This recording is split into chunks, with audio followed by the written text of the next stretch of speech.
Hello dear student. जैसा हम लोग क्लास में पढ़ रहे थे सेमीकंडक्टर एंड इट डिवाइसेस, तो इसके क्वेश्चन सॉल्व होने रह गए थे, जिसमें लॉकडाउन की घोषणा हो गई। तो क्लासेस को ऑनलाइन रिज्यूम कर रहे हैं और जो जो चैप्टर हम लोगों ने थ्योरी में उधर पढ़ रखे हैं उनके क्वेश्चन छूटे हैं, उनके क्वेश्चंस और जो टेस्ट पेपर भी होंगे उनके क्वेश्चन हम ऑनलाइन मोड में करते रहेंगे। ठीक है, तो उसी क्रम में पहले में स्टार्ट कर देते हैं जो अभी हम लोगों ने चैप्टर पढ़ा है और पढ़ रहे थे, सेमीकंडक्टर एंड इट्स डिवाइसेस में। ठीक है, तो क्वेश्चन स्टार्ट करते हैं इसके। इसमें पहला क्वेश्चन कह रहा है temperature coefficient of resistance of A semiconductor. तो स्पष्ट लिखवाया था हम लोगों ने क्लास में, आपको ही पता है कि हमें पता था सेमीकंडक्टर और इंसुलेटर का रेजिस्टेंस टेम्परेचर बढ़ाने से घटता है, तो टेम्परेचर कोफिशिएंट इसका नेगेटिव रहता है, तो option will be second. Okay, question number second, the expected energy of electrons at absolute zero. Absolute zero पर जो एनर्जी होती है तो उसे बोलते थे हम फर्मी एनर्जी लेवल। ठीक, क्वेश्चन नंबर थर्ड, अब लिखा है pure semiconductor has equal electron and hole concentration. ठीक है, तो ये हमें पता था प्योर सेमीकंडक्टर में, मतलब इंट्रिंसिक सेमीकंडक्टर में नंबर ऑफ इलेक्ट्रॉन और होल्स बराबर रहते थे। तो ये वैल्यू हम कह सकते हैं एन आई की वैल्यू लिख रखी है 10⁻16 पर metre cube. Doping by indium, indium किस ग्रुप का है? थर्ड ग्रुप का है, तो क्या बढ़ाएगा? नंबर ऑफ होल्स बढ़ाएगा।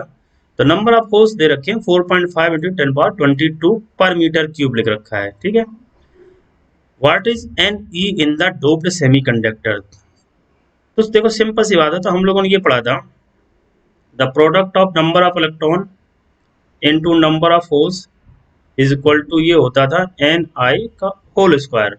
निकालना क्या हम लोगों को? नंबर ऑफ इलेक्ट्रॉन है, तो नंबर ऑफ इलेक्ट्रॉन यहाँ पर हम लोग देखेंगे एन आई का hole square upon number of holes. तो क्या दे रखे हैं? इसका स्क्वायर करेंगे तो ये वैल्यू हो जाएगी 10⁻32 अपॉन नंबर ऑफ होल्स लिख रखे हैं 4.5 × 10⁻22। ऑब्वियस बात है, कैलकुलेट भी नहीं करना, सिंपली ऑप्शन में दे रखा है question number third. Okay, question number fourth, which impurities doped in silicon to for n type. N type में हम लोगों ने पढ़ा था कि पेंटावैलेंट इम्प्योरिटी, पेंटावैलेंट इम्प्योरिटी मतलब नाइट्रोजन फैमिली। नाइट्रोजन फैमिली में क्या था? Nitrogen, phosphorus, arsenic, antimony and bismuth. तो इसमें आर्सेनिक की इम्प्योरिटी रखेंगे तो पेंटावैलेंट रहेगा। ठीक, question number fifth, if Ne and NH are the number of electrons or holes in a semiconductor heavily doped with phosphorus। phosphorus क्या है? देखिए नाइट्रोजन फैमिली, नाइट्रोजन फैमिली में क्या number of electron will be greater than number of holes. Simple सा है। इस chapter से question ज्यादातर आपको 90% थ्योरेटिकल क्वेश्चन मिलेंगे, न्यूमेरिकल के नंबर रहते हैं बहुत कम, ऐसे क्वेश्चन रहते हैं। लिखा है germanium sample traces of gallium. Gallium कैसा हुआ जाकर के? थर्ड ग्रुप का, बोरॉन फैमिली, तो कैसा बनेगा? P type semiconductor. The resultant sample would have like, तो पी टाइप सेमीकंडक्टर आ जाएगा इसका। देखा at 0 kelvin a piece of germanium, तो हम लोगों ने पढ़ा था 0 केल्विन मतलब एब्सोल्यूट जीरो। तो एब्सोल्यूट जीरो पर जो सेमीकंडक्टर होता तो इंसुलेटर की तरह बिहेव करता था। इंसुलेटर मतलब बिकम बैड कंडक्टर। देखो डायरेक्ट इंसुलेटर नहीं लिख रखा है यहाँ पर। जनरली होता क्या है, ऐसे क्वेश्चन आसान लगते हैं लेकिन हम बहुत जल्दबाजी में रहते हैं, तो हम ढूंढते हैं इंसुलेटर कहाँ लिखा है। इंसुलेटर लिखा हुआ नहीं तो सोचते हैं ये तो पता नहीं इसमें क्या लिख रखा है, फिर आगे नेक्स्ट क्वेश्चन में बढ़ जाते हैं। तो ध्यान रखना है, इंसुलेटर निर्गत कैसा हो गया? ये bad conductor. Question number 8, the forward energy gap in the energy bands of germanium eight room temperature. तो जर्मेनियम वालों ने पढ़ा था कितना? तो 0.7 आ जाता था, जो बैरियर पोटेंशियल रहता था 0.67 लिख रखा है। देखा इलेक्ट्रॉनिक कॉन्फ़िगरेशन ऑफ जर्मेनियम, पता है, सही है। And for, to make it extrinsic semiconductor. Extrinsic semiconductor बना रहे हैं, तो एक्सटेंजिक मतलब डोपिंग करते हैं। तो डोपिंग करने में या तो हम ट्राइवेलेंट मिलाएंगे या तो हम पेंटावेलेंट मिलाएंगे। ट्राइवेलेंट मतलब क्या होगा? पी टाइप बनेगा, पेंटावेलेंट मिलाएं तो एन टाइप बनेगा। तो लिखा material obtain will be n type germanium in which electrons and holes are equal in number. तो गलत कह रहा है, इलेक्ट्रॉन्स और होल्स तो इंट्रिंसिक में रहते हैं। Material obtain will B P type germanium. फिर से पढ़ लीजिए, डोपिंग की गई है एंटीमनी, ये छूट गया था, एंटीमनी, एंटीमनी किस में आया, पेंटावैलेंट में। पेंटावैलेंट मतलब क्या होगा, एन टाइप सेमीकंडक्टर बनेगा। एन टाइप में क्या होगा, नंबर ऑफ इलेक्ट्रॉन ज्यादा रहेंगे, नंबर ऑफ होल सेम। तो देखेंगे material obtain will be n type germanium which has more electron than hole at room temperature. ठीक है, तो एंटीमनी है, नाइट्रोजन फैमिली का है, पेंटावैलेंट है, तो एन टाइप बनेगा। 10th number, wires P and Q have the same resistance at ordinary temperature, मतलब रूम टेम्परेचर पर उनका सेम रेजिस्टेंस है। ठीक है, when heated resistance of P increases, अब ध्यान दीजिए हम लोगों ने पढ़ा था कंडक्टर का जो रेजिस्टेंस रहता था टेम्परेचर बढ़ाने पर बढ़ता था, तो P क्या होगा, conductor, and that of Q decreases, तो घटता किसका था, सेमीकंडक्टर या इंसुलेटर का। तो P रहेगा कंडक्टर, Q रहेगा सेमीकंडक्टर। तो ध्यान रखेंगे, तो P रहेगा कंडक्टर, तो P is conductor, Q is semiconductor. Option number 4। 11th number, if Np and N is the number of holes and conduction electron respectively in a semiconductor, then तो Np और Ne मतलब holes को Np से denote कर रहा है, तो intrinsic semiconductor में बराबर होते हैं। तो Np is equal to Ne in an intrinsic semiconductor. Which of the energy band diagrams shown in the figure correspond to that of semiconductor? ठीक है, नॉर्मली हम ये बात करते हैं सेमीकंडक्टर में जो बैलेंस इलेक्ट्रॉन रहते हैं जाकर के। अब यहाँ पर जैसे देखो एनर्जी लग रखा है, यहाँ पर देखो एनर्जी गैप ज्यादा दे रखा है, यहाँ पर एनर्जी केटी मतलब रूम उसमें रखा है एब्सोल्यूट जीरो पर, आगे हम लोग पढ़ेंगे कि बोल्टजमैन कांस्टेंट टी टेम्परेचर रहता है, तो वैलेंस बैंड कंप्लीटली फिल्ड रहता है, कंडक्शन बैंड पार्शियली फिल्ड रहता है, मतलब एम्प्टी रहता है। The energy band diagram for 3 semiconductor sample of silicon are shown. We can then assert that, इससे हम क्या कंक्लूजन निकाल सकते हैं इस डायग्राम से। देखो ये तो रहा इंट्रिंसिक सेमीकंडक्टर मतलब अनडोप्ड। इसमें देखिए ये कंडक्शन बैंड ऊपर वाला रहता है, नीचे रहता है वैलेंस बैंड। तो कंडक्शन बैंड के नीचे देखो एक लाइन बनी है, तो हमने कहा ये तब बनती थी जब कैसा हम बनाते थे, पेंटावैलेंट पेरिटी मिलाते थे, तो ये डोनर लेवल होता था। ठीक है, तो ये क्या आना चाहिए एन टाइप में। ये देखो क्या बन रहा है एक्सेप्टर, ये ट्राइवेलेंट इम्पेरेटिव मिलाते पी टाइप बनता जाकर के, तो ये एक्सेप्टर लेवल बनता जाकर, तो पी टाइप रहेगा जाकर के। तो ध्यान रखिए सैंपल एक्स इज अनडोप्ड, तो सब में सैंपल एक्स इज अनडोप्ड, सैंपल ये लिख रखा है, ये लिख रखा है, और यहाँ थर्ड में फोर्थ में लिख रखा है अनडोप्ड। फिर Y and Z have been doped with the third group and fifth group, गलत कह रहा है, तो ये जो वाई रहेगा ये फिफ्थ ग्रुप से रहेगा, और जो जेड रहेगा ये थर्ड ग्रुप से रहेगा, तो इसको ध्यान रखेंगे। तो यहाँ लिखा y and z have been doped with the fifth group and the third group impurity respectively, तो फोर्थ ऑप्शन सही हो जाएगा। तो ध्यान रखना है, इस लाइन से हमें पता चल रहा है कि सेमीकंडक्टर किस टाइप का, ये बन रहा है एक्सेप्टर लेवल, ठीक है, डोनर, ये डोनर बन रहा है, यहाँ इलेक्ट्रॉन को डोनेट करेगा, और ये बन रहा है एक्सेप्टर लेवल, ये इलेक्ट्रॉन को एक्सेप्ट करता है ट्राइवेलेंट इम्प्योरिटी में। Carbon, silicon and germanium atom have 4 valence electron each, सही है। Their valence and conduction band separated by energy band gap represented by this, ये लिख रखा है। Which are the following relationship is true in their case, तो देखो ऊपर से जब नीचे आते हैं किसी ग्रुप में, आपने वैसे ही पढ़ा होगा, ठीक है। तो क्या होता है जाकर के नीचे मेटेलिक कैरेक्टर बढ़ता चला जाता है, मतलब कंडक्टिविटी बढ़ेगी, तो इधर ऊपर क्या नॉन मेटल रहता है, इसकी कंडक्टिविटी सम से कम रहेगी, तो मतलब इसे एनर्जी गैप ज्यादा रहेगा, तो कार्बन में एनर्जी गैप ज्यादा रहेगी, तो ऑप्शन क्या हो जाएगा first. 15 number, if Np and N is the number of holes and conduction electron in an extrinsic semiconductor, अब ये हमें नहीं बताया कि एक्सटेंसिव वो पी टाइप है या एन टाइप है, तो नंबर ऑफ होल ज्यादा होंगे या नंबर ऑफ इलेक्ट्रॉन ज्यादा होंगे, डिपेंड करेगा उनके डोपिंग पर कैसे इंप्योरिटी ऐड की गई है, तो वही हो रहेगा Np is greater than Ne और Np is less than Ne depending on the nature of impurity. लिख रहा है semiconductor device connected in A series होगा circuit with battery and resistance, a current is found to pass through the circuit if polarity of battery is reversed, the current drops almost zero, the device, तो obvious बात है अगर forward bias होगा, अब यहाँ तो इस लैंग्वेज से समझिए, current is found to pass through the circuit if polarity of battery is reversed, the current drop almost zero, तो हम लोग पढ़े पीएन जंक्शन में अगर रिवर्स बायस होता है तो करंट हो जाती है जीरो, और फॉरवर्ड बायस हो जाती है तो करंट क्या होती है मैक्सिमम, दोनों कंडीशन आइडियल की मानेंगे। तो पीएन जंक्शन में आइडियल कंडीशन में फॉरवर्ड बायस में रेजिस्टेंस जीरो रहता है, और रिवर्स बायस में आइडियल कंडीशन में रेजिस्टेंस इनफाइनाइट रहता है, तो ये जो डिवाइस रहेगी वो क्या हो जाएगा PN junction. The two PN junction can be connected in series by three different methods as shown in the figure. If the potential difference in the junction is the same, then the correct connection will be. अब ऐसा हमें देखना है condition जिसमें potential difference same रहे। तो biasing को ध्यान देना पड़ेगा। देखो P ये पॉजिटिव जुड़ा है, ये P निगेटिव जुड़ा है, तो ये इधर फॉरवर्ड बायस है, ये रिवर्स रहा है, तो इसमें तो सेम नहीं रहेगा, तो ये तो गलत हो गया। यहाँ देखते हैं P पॉजिटिव जुड़ा है, N निगेटिव यदि हो गया फॉरवर्ड बायस, तो दोनों में क्या रहेगा, सेम रहेगा। यहाँ देखते हैं ये N पॉजिटिव जुड़ा है, मतलब रिवर्स बायस हो गया जाकर के, ये तो हो गया जाकर के देखो फॉरवर्ड बायस में। ये देखेंगे N की वैल्यू, ये इधर रिवर्स बायस, यहाँ P निगेटिव, ये भी कैसा रहा, रिवर्स बायस। इन दोनों में जो पोटेंशियल है वो भी क्या रहेगा, सेम रहेगा। यहाँ पर दोनों पोटेंशियल सेम रहेगा, तो सेकंड और थर्ड सर्किट में दोनों के क्रॉस जो आएगा पोटेंशियल सेम रहेगा। 80 number, in the forward bias arrangement of PN junction diode. तो फॉरवर्ड बायस में पीएन जंक्शन डायोड में हम क्या करते हैं, तो पी टाइप को बैटरी के पॉजिटिव टर्मिनल से जोड़ते थे, एन टाइप को बैटरी के नेगेटिव टर्मिनल से जोड़ते थे। देखा N it is connected to positive terminal, गलत करा, P is connected to positive terminal of the battery, forward bias रहेगा।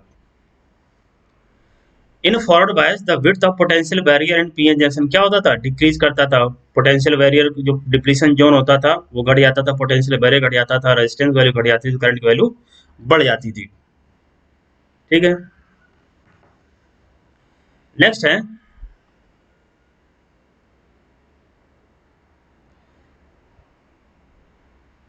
इसमें कह रहा है when p end of PN junction is connected to the negative terminal, p को negative जोड़ा तो कैसा आ जाएगा, reverse bias condition of the battery and the n into the positive on the battery, then PN junction behave like, तो कैसा हो जाएगा, इसमें करंट ही नहीं फ्लो होगी, करंट नहीं फ्लो होगी तो कैसा बिहेव करेगा, इंसुलेटर की तरह, सिंपल सा है। तो बस इसने उल्टा पूछ दिया। देखो रिवर्स बायस कंडीशन में पीएन जंक्शन डायोड में क्या होती है, करंट नहीं फ्लो होती, करंट किसमें नहीं फ्लो होती है, इंसुलेटर में। Maximum efficiency of full wave rectifier तो कितना होता था, 81.2%। The depletion layer in silicon diode 1 micrometre, सही है 1 माइक्रोमीटर होती है depletion zone, and the knee potential 0.6 volt the electric field in the depletion zone. तो एक फॉर्मूला रहता है इलेक्ट्रिक फील्ड और पोटेंशियल में रिलेशन, जो E is equal to dV upon dx। Potential difference की वैल्यू दे रखी है 0.6 और डिस्टेंस दे रखी है माइक्रोमीटर, मतलब 10⁻⁻⁶।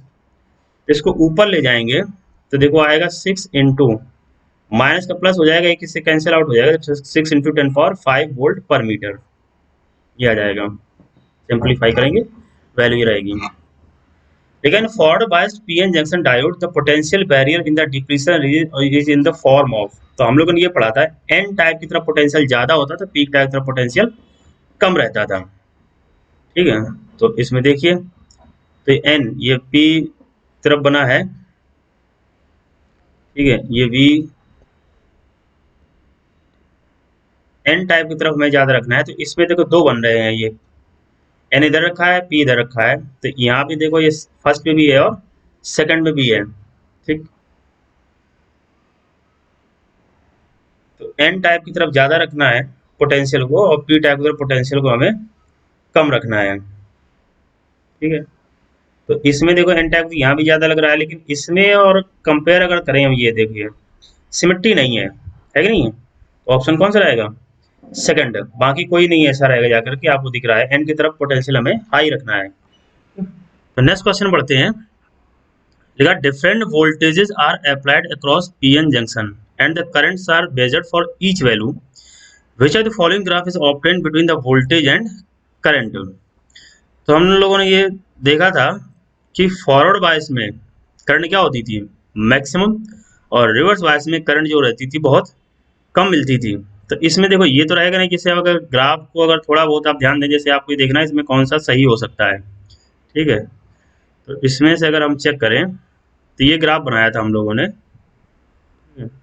तो ये रहता था फॉरवर्ड बायस का, और रिवर्स बायस में हम लोग ये करंट जैसे देखते थे। तो ये तो नहीं हो सकता है ना, तो ये हो सकता है। अब देखिए आप ये सोचेंगे ये हो सकता है, तो इसमें क्या होता है, कुछ समय देखो करंट कांस्टेंट हो जा रही, तो ऐसा तो नहीं रहता, करंट ये बढ़ती जाती है, नॉन ओमिक रहता है, तो ये भी नहीं हो सकता। ऑब्वियस बात हमारा ऑप्शन रहेगा थर्ड नंबर। ठीक है, नेक्स्ट आते हैं question number 25। In the case of forward biasing of PN junction, which are the following figure correctly depict the direction of flow of carriers. ठीक है, तो ये देखो पॉजिटिव है, ठीक है, पी टाइप में क्या रहते हैं, होल्स, तो होल्स अवे जाएंगे ना इससे, तो अवे देखो किस में जा रहा है, यहाँ जा रहा है, अब तुम इसमें और इसमें देखिए, इसमें नेगेटिव है, ठीक है, नेगेटिव मतलब क्या है, इलेक्ट्रॉन्स यहाँ पर क्या है, इलेक्ट्रॉन्स, इलेक्ट्रॉन नेगेटिव, तो ये क्या करेगा, रिपेल करेगा, तो इलेक्ट्रॉन इधर जाना चाहिए, तो इधर जाएगा, तो इसमें क्या है, ऑप्शन कौन सा रहेगा, थर्ड। पॉजिटिव टर्मिनल से होस्ट पॉजिटिव चार्ज है, उनको इधर रिपेल करेगा, ये नेगेटिव है, एन टाइम में क्या है, मैक्सिमम जो नंबर है वो इलेक्ट्रॉन्स के रिपेल करेंगे, ये इधर जाएंगे, ठीक, तो फ्लो ऑफ कैरियर्स कह रहा है, ठीक, तो option number third. 26 of the diode shown in the following diode which one is reversed biased, P की तरफ कम वोल्टेज रहना चाहिए और एन की तरफ ज्यादा वोल्टेज रहना चाहिए, ठीक है, तो ये तो वैसे भी देखो -12, ये -5, ये तो हो नहीं सकता, ये वैल्यू कम है, ये वैल्यू ज्यादा है, ये 0 है, ये -10 है, तो ऑब्वियस बात, ये वोल्टेज कम रहा जा करके, मतलब ये ज्यादा रहा और ये क्या रहा, कम रहा जा करके, कैसा हो गया, फॉरवर्ड बायस। यहाँ देखते हैं ये वैल्यू 0 है, ये +5, तो इधर हाई वोल्टेज, इधर क्या है, लो वोल्टेज है, ठीक, यहाँ पर अगर देखें तो इधर हाई वोल्टेज, इधर लो वोल्टेज, ये फॉरवर्ड बायस हो गया, तो ऑब्वियसली रिवर्स बायस पूछ रहा, तो क्वेश्चन नंबर ऑप्शन कौन सा है, थर्ड। हमें पता है कि फॉरवर्ड बायस के लिए पी की तरफ हाई होना चाहिए, एन की तरफ लो होना चाहिए, रिवर्स बायस के लिए एन की तरफ हाई होना चाहिए, पी की तरफ लो होना चाहिए।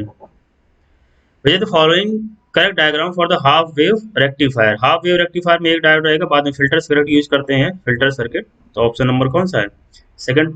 बाकी ये तो देखो हो ही नहीं सकता है, इसमें पहले जोड़ दे रहा है, इसमें पहले जोड़ दे रहा है, तो ऑप्शन सेकंड।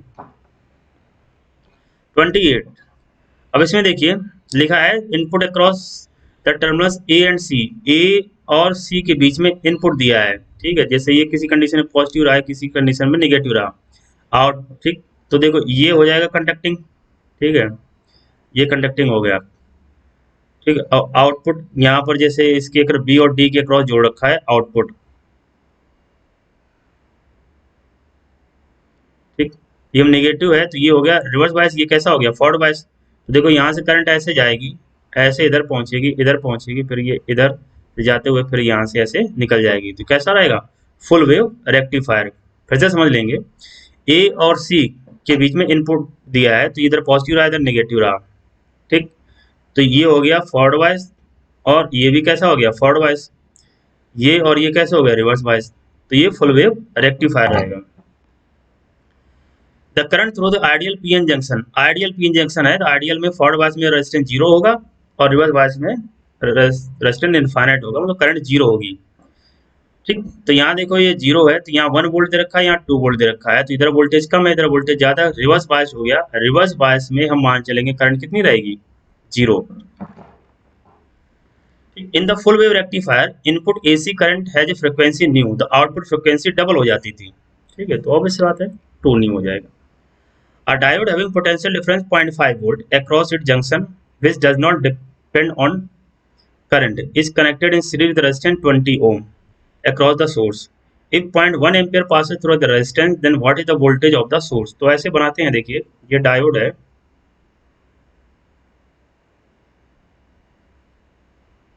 ये सोर्स, ये मान लीजिए इसने रेजिस्टेंस को कनेक्ट किया गया है,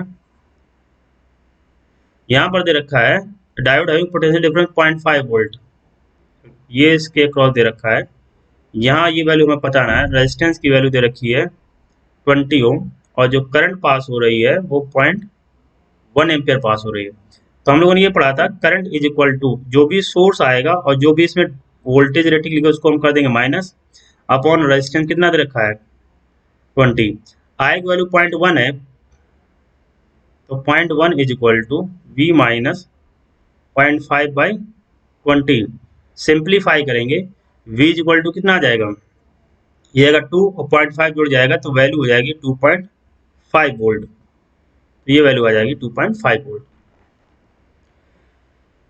A diode used in the circuit shown in the figure has a constant voltage drop 0.5 volt. Same condition वही है, all the current and the maximum power rating 100 millivolt, इसके अक्रॉस जो power की value दे रखी है वो 100 मिली what, 100 मिली मतलब 10⁻³ 10⁻³ मतलब हो गया 0.1 वॉट, ठीक है, ये वैल्यू पावर की दे रखी है। What should the value of resistor R connected in series with the diode for obtain maximum current, ठीक है, तो अब सिंपल सी बात है, मैक्सिमम करंट, पहले इसमें करंट देखते हैं कितनी आएगी, तो इसको देखो सिंप्लीफाई करें, P इज इक्वल टू होता है V इंटू आई, तो I इज इक्वल टू आ जाएगा P upon V, peak value होगी 0.5, वीक वैल्यू यहाँ पर दे रखा है 0.5, तो ये वैल्यू आ गई 1/5।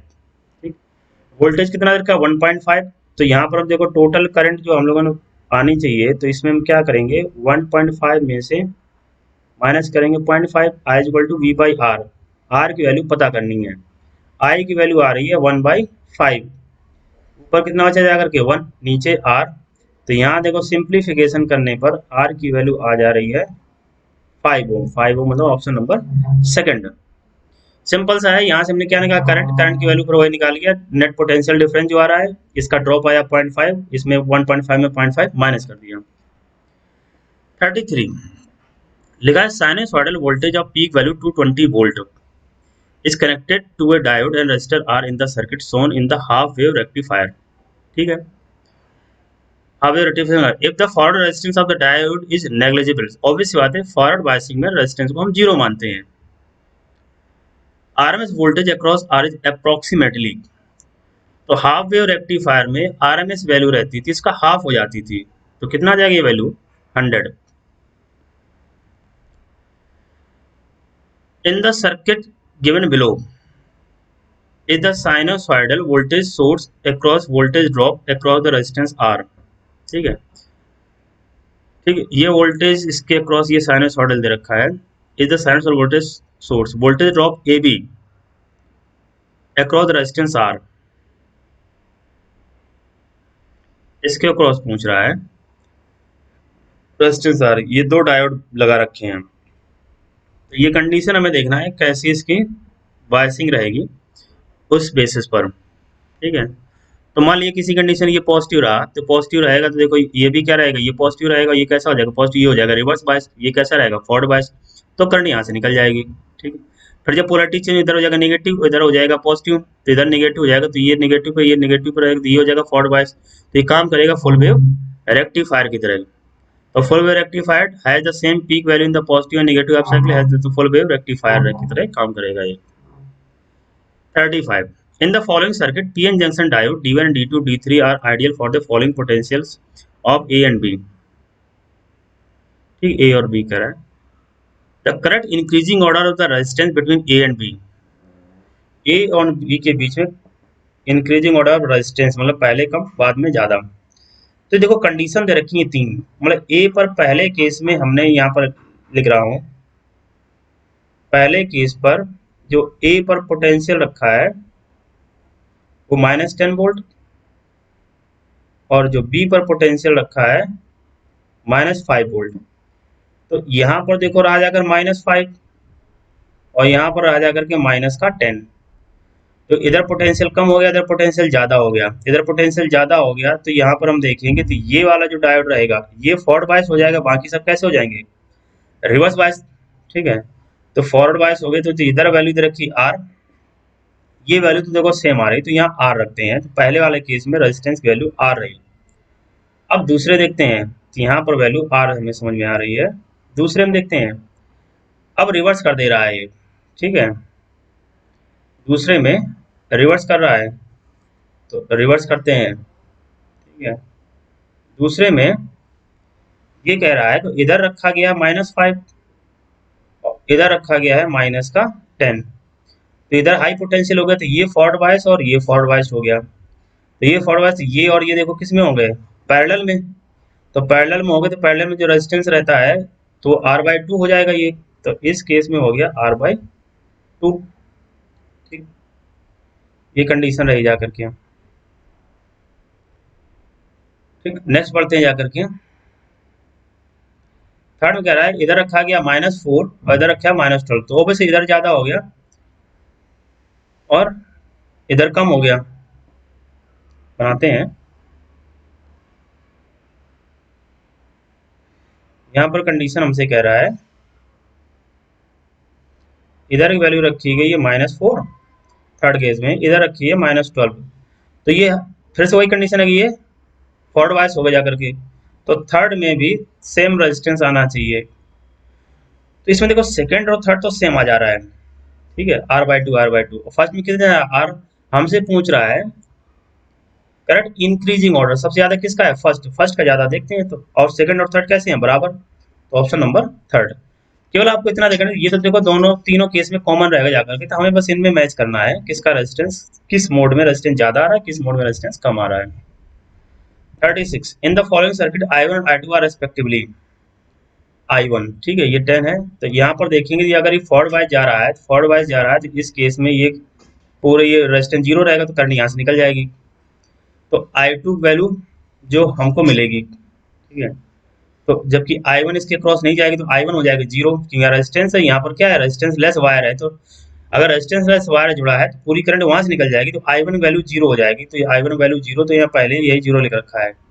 अब I2, तो यहाँ पर हम देखेंगे I2 is equal to potential लगाया गया है 10, जब मेन करंट यहाँ से फ्लो होगी ना, ये इधर आएगी, तो वो जो टोटल करंट यहाँ से निकल जाएगी, तो आएगा 2 किलो, किलो ऊपर पहुंचे जाएगा, तो ये हो जाएगा 10⁻³ तो वैल्यू आ जाएगी 5 मिली एम्पियर, मतलब option number 4। 37 in the following circuit the equivalent resistance between A and B, ये -10 है, ये -2 है, तो इधर पोटेंशियल ज्यादा है, इधर पोटेंशियल कम है, तो ये हो जाएंगे रिवर्स बायस, मतलब इसमें करंट नहीं फ्लो होगी। इसमें करंट नहीं फ्लो होगी, तो अगर आपने पोटेंशियल यहाँ से करंट अगर यहाँ से फ्लो हो रही है, तो देखो करंट ऐसे आएगी, ये इधर जाएगी, इधर जाएगी, इधर से ऐसे निकल जाएगी, तो 6 to 8 और 8 to 8 कितना आ जाएगा 16, सीरीज कॉम्बिनेशन आएंगे, इसके अक्रॉस करंट नहीं फ्लो होगी। 38 in the NPN transistor the collector current is 24 milliampere, तो कलेक्टर करंट की जो वैल्यू दे रखी है 24 milli ampere. If the 80% of electron reach collector its base current is milliampere, तो सिंपल सी बात है, देखो जो कलेक्टर करंट आ रही है वो इमिटर की वजह से रही होगी ना, तो इसका 80% आ रहा है, तो 80/100 किसकी वजह से, इमिटर की वजह से, ये वैल्यू 24 है, इसे कट करेंगे 20 से, तो ऊपर आएगा 4, नीचे आ जाएगा 5, इधर रहेगी ये इमिटर करंट, कट करिए, इधर आएगा 6, तो यहाँ पर हमने पाया जो इमिटर करंट की वैल्यू आ रही है 6 5 या कितना आ रही है 30 मिली एम्पियर। तो ये हम लोग पढ़े हैं फॉर्मूला, जो इमिटर करंट की वैल्यू रहती है ये base current plus collector current, ये वैल्यू निकाली हमने 30, बेस करंट हम लोग पूछ रहा है, कलेक्टर करंट की वैल्यू दे रखी है 24, ये इसको इधर लाएंगे माइनस कर देंगे, तो बेस करंट की वैल्यू कितनी आ जाएगी 6 milli ampere, option number 4।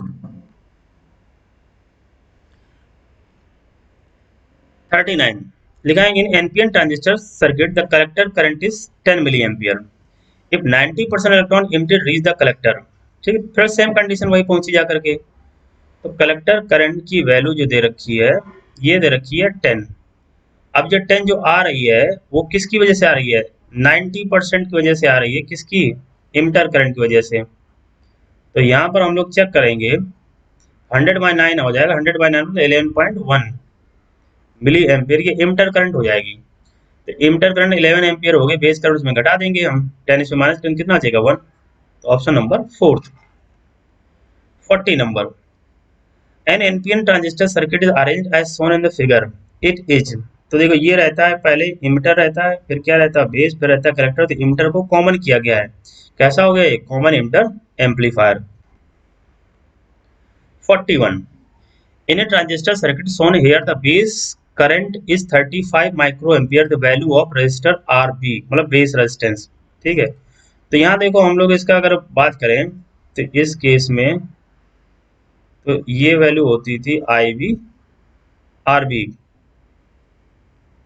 RB base की बैटरी दे रखी है 9, तो आ जाएगा 9 अपॉन करंट की वैल्यू दे रखी है 35 माइक्रो एम्पियर, माइक्रो की बात करेंगे तो ऊपर पहुंच जाएगा 10⁻6 हो जाएगा, इधर नीचे माइनस रहेगा, इसको जब सिंप्लीफाई करेंगे तो हम क्या करते हैं इधर कर देते हैं 9000, ऊपर यहाँ बचेगा 10⁻3, नीचे आ जाएगा ये 35, अब अप्रोक्सीमेट करना है, देखो इसको 90 अगर देखें तो इससे लगभग कितना जाएगा 2 टाइम, ठीक है, 2 टाइम फिर कितना 35 70 कितना जाएगा 20 कितना हो गया 200 हो गया, तो इसको कट करेंगे 5 टाइम जाएगा, तो लगभग ये आ जाएगा हमारा ऑप्शन सेकंड। एक ही जगह 2 टाइम में, तो वैसे अगर इतने एक ही डिजिट पे सॉल्व करें तब भी पता चल जा रहा है 257 किलो ओम होगा।